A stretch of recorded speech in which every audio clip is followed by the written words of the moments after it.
with that we can kind of make use of Newton's second law to make it actually balance. So what it looks like is like that. So it's kind of nice. So, and even if I give small disturbances, it's able to stand upright, right? And so the way it works is that it's in a sense a very classical control system. We have here measurement devices. So these white things here are so-called IMUs. So they measure angular velocity and accelerations, and are very similar to the device you have in a smartphone.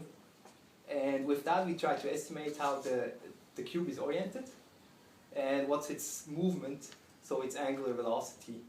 And based on these estimates, we calculate our input, our control input, to the reaction wheel to make it balance.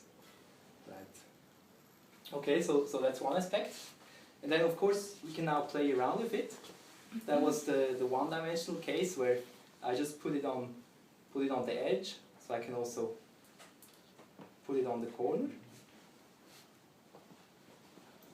Yeah. And I mean the underlying principle is the same. So again, you use counter torques which act on the structure in order to balance. And then furthermore, you can play around with it even more. So what you can do,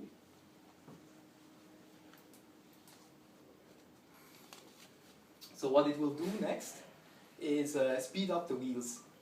And if we speed up all the wheels at the same time, what we're going to get is a torque in that direction, right? And since gravity has no effect and doesn't generate a torque around that direction, you have conservation of angular momentum. And that's what you can see here.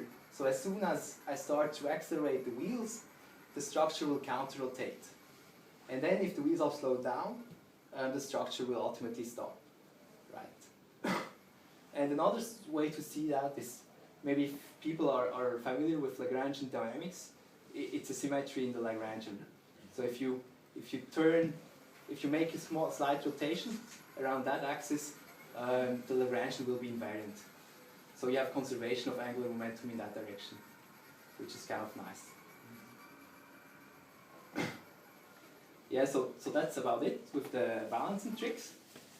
And now we have, of course, the last feature, which are the brakes.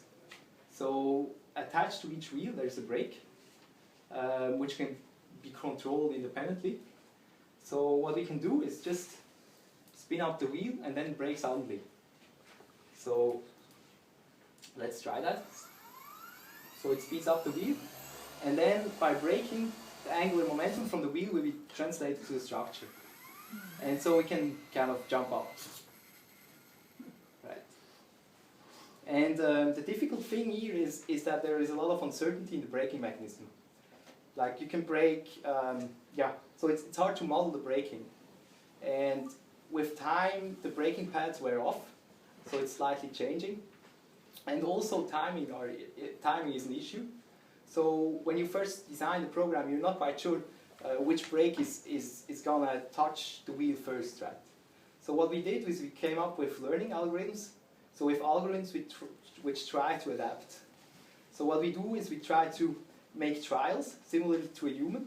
We try to jump up and see whether it works, and if it doesn't work, we use a model to kind of infer how we should change the initial wheel speeds such that the next jump will be a bit better.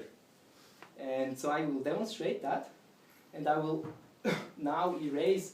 So previously I had stored velocities, so now I will erase those, and we're going to see how it works. So, and I would like to demonstrate the hardest jump, which is from lying flat to the corner. Right, so that was the first attempt.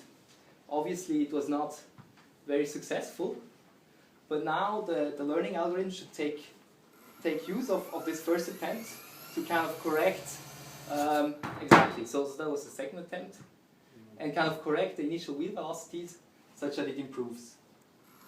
And see.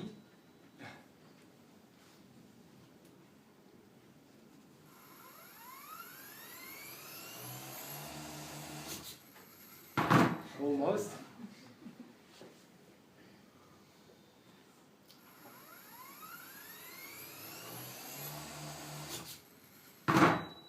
Let's try once more. Sometimes it's a bit hard because what we actually also do is we compensate on while jumping up. We try to compensate for initial errors, and then when we calculate back to determine how we should change the initial angular velocity, we need to compensate for this action. So now it succeeded. So it's kind of hard to tell, it's kind of hard to bound the number of trials it needs, but you can show that under some assumption it should converge.